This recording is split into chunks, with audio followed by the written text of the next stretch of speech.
MV. Govindan മാഷിന്റെ ഭാര്യ P K. ശ്യാമളയെ മത്സരിപ്പിക്കാൻ തീരുമാനിച്ചു. അപ്പം ഈ ഒരു തീരുമാനം വന്നപ്പോൾ മുതൽ ശരിക്കും പറഞ്ഞു കഴിഞ്ഞാൽ പൊതുവെ UDFകാർക്ക് അല്ലെങ്കിൽ പറഞ്ഞാൽ കോൺഗ്രസ്സുകാർക്ക് അതങ്ങോട്ട് ദഹിച്ചിട്ടില്ല കേട്ടപ്പം മുതൽ. ഇപ്പൊ കഴിഞ്ഞ ദിവസം ഇന്ന് ഇപ്പൊ സുധാകരൻ പറയുന്നതെന്ന് പറഞ്ഞു കഴിഞ്ഞാൽ CPM എന്ന് പറയുന്ന പാർട്ടിയുടെ അല്ലെ ഇടതുപക്ഷത്തിന്റെ അസ്തിത്വം നഷ്ടപ്പെടുത്തുന്ന തീരുമാനമാണ് ഇത് എന്നാണ് പറയുന്നത്. അതായത് ഒരു ഭാര്യയെ മത്സരിപ്പിക്കുന്നു, ആ രീതിയിൽ കാര്യങ്ങൾ മുന്നോട്ട് പോകുന്നത് കൊണ്ട് അത്ര നല്ല രീതിയിലല്ല ഇടതുപക്ഷത്തിന്റെ തീരുമാനം എന്ന് പറയുന്നു. നമ്മളിതിനെ എങ്ങനെയാണ് ചർച്ച ചെയ്യേണ്ടത്? വേറൊരു കാര്യം എന്ന് വെച്ച് കഴിഞ്ഞാല് ഇവിടെ P.K. ശ്യാമള എന്ന് പറയുന്ന നേതാവ് തളിപ്പറമ്പിൽ M.V. ഗോവിന്ദൻ മാഷ് തളിപ്പറമ്പിൽ ഉണ്ടായിരുന്നു. ഇത്തവണ ഗോവിന്ദൻ മാഷ് മത്സരിക്കുന്നില്ല. എന്തുകൊണ്ടാണെങ്കിൽ ഗോവിന്ദൻ മാഷ് പാർട്ടി സെക്രട്ടറി എന്ന് പറയുന്നൊരു പദവി ഏറ്റെടുത്തിരിക്കുന്നതുകൊണ്ട് മത്സരിക്കുന്നില്ല എന്നാണ് തീരുമാനം. ഞാൻ ഇതിനകത്ത് നമ്മൾ നോക്കേണ്ട ചില കാര്യങ്ങളുണ്ട്. ഇപ്പം P.K. ശ്യാമള മത്സരിക്കുന്നതാണല്ലോ പ്രശ്നം. P.K. ശ്യാമള ഗോവിന്ദൻ മാഷിന്റെ ഭാര്യ ആയതുകൊണ്ട് മത്സരിച്ചു കൂടായികയില്ല. ഇത് കോൺഗ്രസിന്റെ ഒരു തീരുമാനമല്ല. അതായത് കോൺഗ്രസ് എടുക്കുന്ന പോലെ അതുവരെ പിന്നെ വീട്ടിന് ഉള്ളിൽ അടങ്ങിക്കൂടിയിരുന്ന ഒരു ഭാര്യയെ വിളിച്ച് മത്സരിപ്പിക്കുകയല്ല CPM ചെയ്യുന്നത്. ആന്തൂർ നഗരസഭ ചെയർപേഴ്സൺ ആയിരുന്നു ഈ P.K. ശ്യാമള. അതോടൊപ്പം തന്നെ ഇപ്പോൾ വനിതാ വിങ്ങിന്റെ നേതാവ് കൂടിയാണ്, പിന്നെ ജില്ലാ കമ്മിറ്റി അംഗമാണ്. പ്രവർത്തന പാരമ്പര്യമുള്ള ഒരു നേതാവാണ് P.K. ശ്യാമള. എന്ന് വെച്ചാൽ പാർട്ടി നേതാവാണ് P.K. ശ്യാമള. അല്ലാതെ വെറുതെ പിന്നെ വീട്ടിൽ അതുവരെ അടച്ചുമൂടിയിരുന്ന് ഉമാ തോമസിനെ പോലെ രാഷ്ട്രീയത്തിലേക്ക് വന്ന ഒരാളൊന്നുമല്ല. ഉമാ തോമസ് എങ്ങനെ രാഷ്ട്രീയത്തിലേക്ക് വന്നേ? ഉമാ തോമസിന് ഇതിനു മുമ്പ് മത്സരിക്കുകയോ അല്ലെങ്കിൽ ഏതെങ്കിലും പോട്ട ഒരു വാർഡ് മെമ്പറെങ്കിലും ആയിരുന്നു ഉമാ തോമസ്? ആ VT തോമസിന്റെ ഭാര്യ എന്ന് മാത്രമായിരുന്നു ഉമാ തോമസിന്റെ പ്രസക്തി. ആ ഉമാ തോമസിനെ കൊണ്ടുവന്ന് മത്സരിപ്പിക്കാമെങ്കിൽ, ചാണ്ടിയുമിനെ മത്സരരംഗത്തേക്ക് ഇറക്കാമെങ്കിൽ, അനൂപ് ജേക്കബിനെ മത്സരരംഗത്തേക്ക് ഇറക്കാമെങ്കിൽ, അതോടൊപ്പം തന്നെ നമ്മുടെ ശബരിനാഥിനെ മത്സരരംഗത്തേക്ക് ഇറക്കാമെങ്കിൽ, ശബരിനാഥിന്റെ ഇറങ്ങുന്നതിന് മുമ്പ് ആരെയാണ് പരിഗണിച്ചിരുന്നത്? ശബരിനാഥിന്റെ അമ്മയായിരുന്നു, ജയ് കാർത്തികേയൻ സാറിന്റെ അമ്മയാണ് പരിഗണിച്ചിരുന്നത്. അല്ല, ഭാര്യയായിരുന്നു പരിഗണിച്ചിരുന്നത്, ടീച്ചറെ അവിടെ പരിഗണിച്ചിരുന്നത് അരുവിക്കര മത്സരിക്കാൻ. എന്താണ് അവർ കണ്ട ക്വാളിറ്റി? എന്താ ഈ പറയുന്ന നേതാക്കന്മാരിലൊക്കെ അവർ കണ്ട ക്വാളിറ്റി എന്താണ്? ശബരിനാഥൻ എന്ന് പറയുന്ന ഒരു നേതാവിൽ എന്താണ് അവർ കണ്ട ക്വാളിറ്റി? ശബരിനാഥൻ അന്ന് രാഷ്ട്രീയത്തിലല്ല ഉള്ളത്. എനിക്ക് ടെക്നോ പാർക്കിൽ അങ്ങോട്ട് ജോലി ചെയ്യുന്ന അങ്ങനെ എന്തോ ടെക്നോ പാർക്കിലോ പുറത്തെവിടെയോ ജോലി ചെയ്തുകൊണ്ടിരിക്കുന്ന ഒരാളായിരുന്നു. ആ ശബരിനാഥിനെ കൊണ്ടുവന്ന് അരുവിക്കര മണ്ഡലത്തിലേക്ക് മത്സരിപ്പിക്കാൻ ഇറക്കുമ്പോൾ എന്തായിരുന്നു അവരുടെ കോൺഫിഡൻസ്? ഇപ്പൊ പിന്നെ ഉമ്മൻചാണ്ടിയുടെ മകളെ മത്സരിപ്പിക്കാൻ പോകുന്നു, വാർത്തകൾ വരുന്നു. കടുത്തുരുത്തിയിലോ കാഞ്ഞിരപ്പള്ളിയിൽ മത്സരിപ്പിക്കാൻ പോകുന്ന സമയത്ത് എന്താണ് UDFന്റെ കോൺഫിഡൻസ്? ഉമ്മൻചാണ്ടിയുടെ മകളായി പോയതുകൊണ്ട് അല്ലേ? അല്ല, പൊതുവെ കോൺഗ്രസ്സുകാരുടെ തലപ്പത്തോട്ട് നോക്കിയാൽ മതിയല്ലോ. അതാ പറഞ്ഞത്, മക്കൾ രാഷ്ട്രീയമല്ലേ, മക്കൾ രാഷ്ട്രീയവും ഭാര്യ രാഷ്ട്രീയവും ഒക്കെ. ഇപ്പം പിന്നെ നമ്മളറിയാം, PT തോമസിന്റെ ഭാര്യയെ കൊണ്ട് ഇറക്കി കഴിഞ്ഞാൽ ഉറപ്പായിട്ട് ഉമാ തോമസിന് തൃക്കാക്കരയിൽ ജയിക്കാൻ കഴിയും എന്ന് പറയുന്ന ഒരു ട്രെൻഡ് ഉണ്ട് അവിടെ. ആ ട്രെൻഡിന്റെ പിന്നാലെയാണ് അവർ പോയത്. ആ സഹതാപ തരംഗത്തെ വോട്ടാക്കി മാറ്റുന്നതിന് വേണ്ടിയിട്ടുള്ള ശ്രമമാണ് നടത്തിയത്. ഇവിടെ നമ്മൾ നോക്കൂ, ഇപ്പം പിന്നെ അരുൺകുമാർ VS അച്യുതാനന്ദന്റെ മകനാണ്. അരുൺകുമാർ എവിടെയാണ് മത്സരരംഗത്തേക്ക് ഇറങ്ങുന്നത്? അമ്പലപ്പുഴ പിന്നെ ഇവിടെ പിന്നെ എന്താ പറയാ, പിന്നെ മലമ്പുഴയിൽ പേര് പരിഗണിക്കപ്പെട്ടുവെങ്കിൽ ഇതുവരെ ഉറപ്പൊന്നും വന്നിട്ടില്ലല്ലോ. മലമ്പുഴയിൽ മത്സരിക്കുന്ന അരുൺകുമാറാണ്. അവിടെ വേർത്ത സഹതാപ തരംഗം കൊണ്ട് സുരേഷ് എന്ന് പറയുന്ന ഒരുത്തിന് അവിടെ കയറി ഇപ്പോൾ സഹതാപ തരംഗം VSന്റെ പിന്നെ ബാല്യക്കാരനായിട്ട് നടന്നതിന്റെ പേരിൽ അല്ലെ, ബാല്യക്കാരൻ UDFന്റെ ടിക്കറ്റ് മത്സരിക്കാൻ പോവാണ്. അങ്ങനെ ഒരാളവിടെ ചേക്കേറിയിട്ടുണ്ട്. എന്നിട്ട് അരുൺകുമാർ ഞാൻ ഇറങ്ങാൻ പോവാണെന്നോ പാർട്ടി അരുൺകുമാറോട് എന്നിട്ട് നിങ്ങൾ ഉറപ്പായിട്ടും മത്സരിക്കണമെന്നൊരു ആവശ്യം മുന്നോട്ട് വെക്കുകയോ ചെയ്തിട്ടില്ല. E.K. നായനാരുടെ എത്ര മക്കളുണ്ട് കേരള രാഷ്ട്രീയത്തിൽ? പറയട്ടെ. E.K. നായനാർ എന്ന് പറയുന്ന കേരളത്തിലെ എക്കാലവും കണ്ട സഹാവിന്റെ പിന്നെ എത്ര മക്കളുണ്ട് കേരള രാഷ്ട്രീയത്തിൽ കിടന്ന് കളിക്കുന്നത്? പിണറായി സഹാവിന്റെ എത്ര മക്കളുണ്ട് പിന്നെ ഇവിടെ രാഷ്ട്രീയത്തിൽ ഇറങ്ങി കളിക്കുന്നത്? ഉണ്ടോ? ഇല്ല. നമ്മൾ നോക്കി, VSന്റെ മകളില്ല, പിണറായി വിജയന്റെ മകളില്ല, കോടിയേരി ബാലകൃഷ്ണന്റെ മകൻ ഇപ്പോഴും ഏതെങ്കിലും MLA ആയിട്ട് മത്സരിക്കുന്നുണ്ടോ? കോടിയേരി സഹാവിന്റെ മകൻ ബിനീഷ് കോടിയേരിയെ കേരളത്തിലുള്ള ഓൾമോസ്റ്റ് എല്ലാവർക്കും അറിയാം. എന്നിട്ടും ആ കോടിയേരി സഹാവിന്റെ മക്കൾ ആരെങ്കിലും ഇന്ന് കേരള രാഷ്ട്രീയത്തിലുണ്ടോ? പോട്ടെ, ആ ഭാര്യ മത്സരിക്കുന്നുണ്ടോ? കോടിയേരി സഹാവിന്റെ ഭാര്യ ഇല്ല, മത്സരിക്കുന്നില്ല.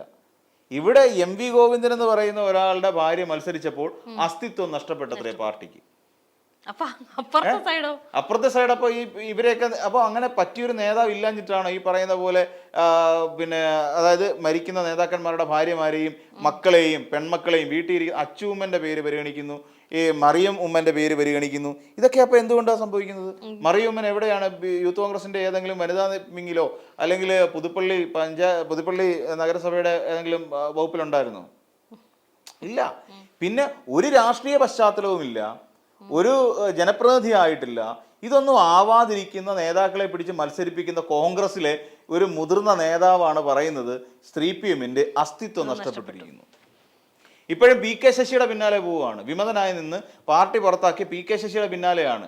ഇതേ PK ശശിയുടെ തീവ്രത അളക്കണമെന്നും പറഞ്ഞുകൊണ്ട് നടന്നവരാണ് ഈ നാട്ടിലെ കോൺഗ്രസ്സുകാർ മുഴുവൻ. സ്വീകരിക്കുമെന്ന് പറഞ്ഞല്ലോ. അതാ പറഞ്ഞേ, സുധാകരൻ തന്നെ പറഞ്ഞു ഞങ്ങൾ സ്വീകരിക്കും, PK ശശിയെ സ്വീകരിക്കും. പയ്യന്നൂരുള്ള കുഞ്ഞികൃഷ്ണ സഹാന് പിന്നാലെ പോകുന്നുണ്ട്. അപ്പോൾ ഇവരെല്ലാം എന്താ, CPM-ൽ നിന്ന് ആരെങ്കിലും അടർന്നു വരുന്നുണ്ടോ എന്ന് നോക്കാൻ വേണ്ടി കാത്തിരിക്കുന്നവരാണ് കോൺഗ്രസ്സുകാർ. എന്നിട്ട് ഞാൻ പറയുകയാണ്, ഞങ്ങൾ അസ്തിത്വം നഷ്ടപ്പെട്ടു. CPM-ന്റെ അവർക്ക് അസ്തിത്വം നഷ്ടപ്പെട്ടിട്ടില്ല. പക്ഷേ നമ്മൾ നോക്കിക്കഴിഞ്ഞാൽ ഈ സുധാകരൻ ഈ 5 വർഷം കൊണ്ട് കഴിഞ്ഞാൽ പിന്നെ ഈ 2024 മുതൽ 29 കഴിഞ്ഞാൽ പിന്നെ കെ സുധാകരൻ എന്ന് പറയുന്ന നേതാവ് കേരള രാഷ്ട്രീയത്തിൽ ഉണ്ടാവത്തില്ലെന്നേ. ആ നേതാവാണ് പറയുന്നത്. ഇതുവരെ ഈ കെ സുധാകരനോട് പാർട്ടി പറഞ്ഞിട്ടില്ല നിങ്ങൾ മത്സരിക്കണമെന്ന്. ആലോചിച്ച് നോക്കണം. ഈ കെ സുധാകരൻ എന്ന് പറയുന്ന മുൻ കണ്ണൂർ സിംഹം, മുൻ സിംഹം എന്ന് പറയണം. ഇപ്പൊ സിംഹമൊന്നും അല്ല, ഇപ്പം വെറും പൂച്ചയോ അങ്ങനെ പറ്റുവാണ്. പൂച്ചയും പറയാൻ പറ്റില്ല, പൂച്ച ഇപ്പൊ ഇച്ചിരി ആക്റ്റീവാ. ഈ പൂച്ചയൊന്നും പറയാൻ പറ്റില്ല. ഈ പറയുന്ന പിന്നെ ഈ സിംഹത്തിന്റെ പ്രശ്നമുണ്ട്. ഈ സിംഹം കുറച്ച് പ്രായമായി കഴിയുമ്പം ഈ സിംഹത്തിനെ ടെറിട്ടറിയിൽ ഒറ്റപ്പെടുത്തും. പല്ല് കൊഴിഞ്ഞ സിംഹം എന്ന് പറയുന്നത് ആ ടെറിട്ടറിയിൽ ഒറ്റപ്പെടുത്തിട്ട് ഇതിനെ അറ്റാക്ക് ചെയ്യും, എന്നിട്ട് ഇതിനെ കൊന്നു കളയുന്ന ഒരു രീതിയുണ്ട് എന്ന് പറയുന്ന പോലെയാണ്. അപ്പൊ പല്ല് കൊഴിഞ്ഞ സിംഹമാണ്. ആ സിംഹമായി നിൽക്കുന്ന ആള് ഈ പറയുന്ന പിന്നെ MP സ്ഥാനം പോകുന്ന ആ കാലഘട്ടം ഉണ്ടല്ലോ, ഈ ടൈം കഴിഞ്ഞാൽ പിന്നെ കേരള രാഷ്ട്രീയത്തിൽ വനവാസത്തിന് പോവുകയാണ് കെ സുധാകരൻ. ആ നിലയിലേക്കാണ് കോൺഗ്രസ്സുകാർ കാര്യങ്ങൾ കൊണ്ട് എത്തിച്ചുകൊണ്ടിരിക്കുന്നത്. ഇത്തവണയും കാല് പിടിച്ചോണ്ടിരിക്കുക തന്നെക്കാട്ടിൽ ഒരുപാട് ജൂനിയറായ KC വേണുഗോപാലിന്റെ കാല് നക്കിക്കൊണ്ടിരിക്കുകയാണ് ഇപ്പം കെ സുധാകരൻ, തനിക്ക് സീറ്റ് കിട്ടാൻ വേണ്ടിയിട്ട്.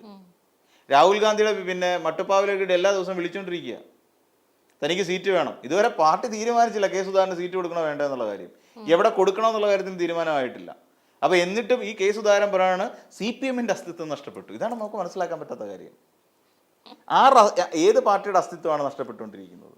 ഇപ്പൊ ഒരു നഷ്ടപ്പെട്ടടുത്ത് നിന്നിട്ടാണ് അസ്തിത്വത്തെ കുറിച്ച് പറയുന്നത്. ഇപ്പൊ കുഞ്ഞികൃഷ്ണൻ CPM-ലെ പയ്യന്നൂരുള്ള അദ്ദേഹത്തിന്റെ സഖാവിന്റെ ഒരു പ്രശ്നം വന്നപ്പോൾ അദ്ദേഹത്തെ ഏറ്റെടുത്തു, പാർട്ടി ഏറ്റെടുക്കുന്നു, PK ശശി ഏറ്റെടുക്കുന്നു. അപ്പൊ പാർട്ടിയിൽ നിന്ന് എന്തെങ്കിലുമൊക്കെ കുഴപ്പം കാണിച്ച് പുറത്തേക്ക് പോയാലും ഇതാ കൈ നീട്ടി ഞങ്ങൾ കാത്തിരിക്കുകയാണ്, വന്നോളൂ, ഞങ്ങൾ അസ്തിത്വമുള്ള പാർട്ടിയാണ്, സീറ്റും കൊടുക്കും, ഞങ്ങൾ അസ്തിത്വമുള്ള പാർട്ടിയാണ്. ഒരുത്തൻ BJP-ന്ന് ചാടിക്കേറി ഇങ്ങോട്ട് വന്നു കഴിഞ്ഞപ്പോൾ സന്ദീപ് വാര്യർക്ക് പിടിച്ച് സീറ്റ് കൊടുക്കും, പിന്നെ സന്ദീപ് വാര്യരെ അങ്ങ് ഉൾക്കൊണ്ടു. സ്വന്തം പാർട്ടിയിലുള്ള കെ മുരളീധരനെ തൃശ്ശൂരിട്ട് തോപ്പിച്ചു. ഇപ്പോഴും പിന്നെ മുരളീധരന് പാർട്ടിയോട് വലിയ താല്പര്യമൊന്നുമില്ല. പിന്നെ അച്ഛനുണ്ടാക്കിയ പാർട്ടി ഇല്ലെന്ന് പറഞ്ഞ് നിൽക്കുന്നു. സ്വന്തം പാർട്ടിയിലെ പിന്നെ വനിതകളുടെ കൂട്ടത്തിൽ വനിതാ നേതാവെന്ന് പറഞ്ഞ കെ കരുണാകരന്റെ മകൾ, സ്വന്തം മകൾ ഇവിടുന്ന് BJP-യിലേക്ക് പോയപ്പോൾ കൈയും കെട്ടി നോക്കിയിരുന്ന ഒരാളാണ് കെ സുധാകരൻ അടക്കമുള്ള നേതാക്കന്മാർ. സ്വന്തം പാർട്ടിക്കാർ 4 വശത്തും തിരിഞ്ഞിട്ട് കുത്തിയിട്ടും പ്രതികരിക്കാൻ പോലും കഴിയാത്ത ദുർവിധിയെ പഴിച്ചുകൊണ്ട് നടന്ന ഒരു നേതാവാണ് കെ സുധാകരൻ. തമാശയല്ല പറഞ്ഞത്. സ്വന്തം നേതാക്കൾ വളഞ്ഞിട്ട് കുത്തി. ഏതെങ്കിലും ഒരു നേതാവിനുണ്ടാകുന്ന ദുർവിധിയാണോ? പുള്ളിയോട് പറഞ്ഞൊരു കാര്യം ചെയ്യട്ടാ, സുധാകരേട്ടൻ പോയാൽ മത്സരിച്ചിട്ട് വാ, കണ്ണൂര് MP ആയിട്ട് മത്സരിച്ചിട്ട് വാ, അതുവരെ KPCC അധ്യക്ഷ സ്ഥാനത്തേക്ക് നമുക്ക് MM ഹസനെ ഇരുത്താമെന്ന് പറഞ്ഞു. ആ ശരി, ഞാൻ പോയിട്ട് വരാമെന്ന് പറഞ്ഞു. സുധാകരൻ പോയി മത്സരിച്ച് ജയിച്ചു. തിരിച്ച് നേരെ തിരുവനന്തപുരത്തോട്ട് വണ്ടി വിട്ടു. തിരുവനന്തപുരത്ത് ഇന്നോവയ്ക്കകത്ത് വന്ന് കയറിയപ്പോൾ കൊണ്ട് അവിടെ ഇരിക്കുക MM ഹസൻ.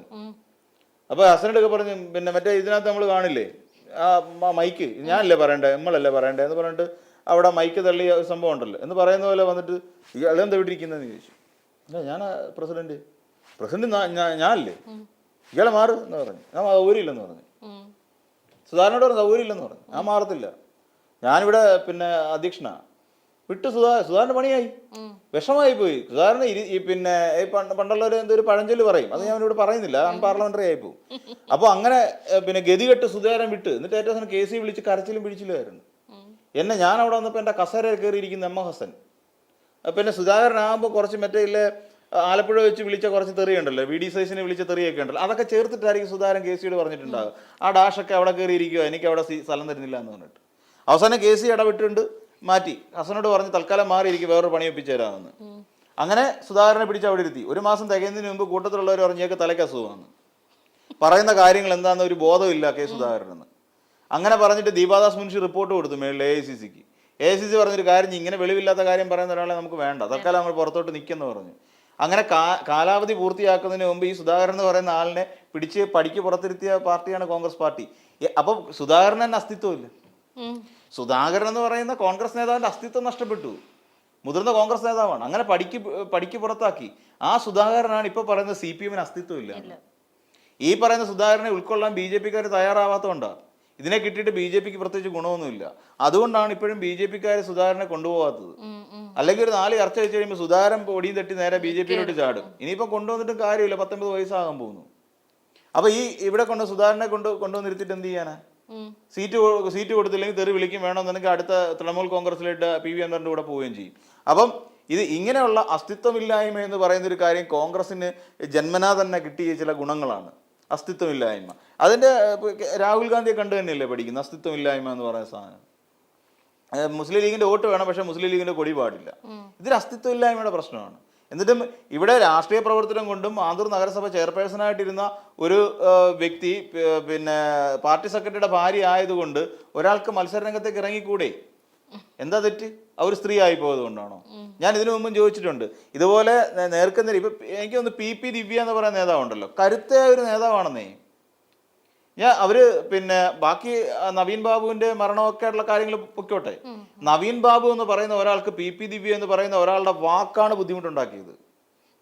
അവിടെ ഇരുന്നുകൊണ്ട് ഒരു ഇനി എന്ത് ശരിക്കും പറയാൻ നമ്മൾ കുറച്ചുകൂടെ അനലൈസ് ചെയ്ത് പറയുമ്പോൾ PP ദിവ്യ നവീൻ ബാബുവിനെ വ്യക്തിപരമായി അധിക്ഷേപിച്ചിട്ടില്ല, അങ്ങനെ കൈക്കൂലിക്കാരാണെന്ന് പറഞ്ഞിട്ടില്ല. ഒരു കാര്യം വന്നിട്ട് വളരെ വസ്തുനിഷ്ഠമായിട്ടൊരു കാര്യം പറഞ്ഞിട്ട് പോയി. തൻ്റെ ഉള്ള സ്ത്രീയാണ്.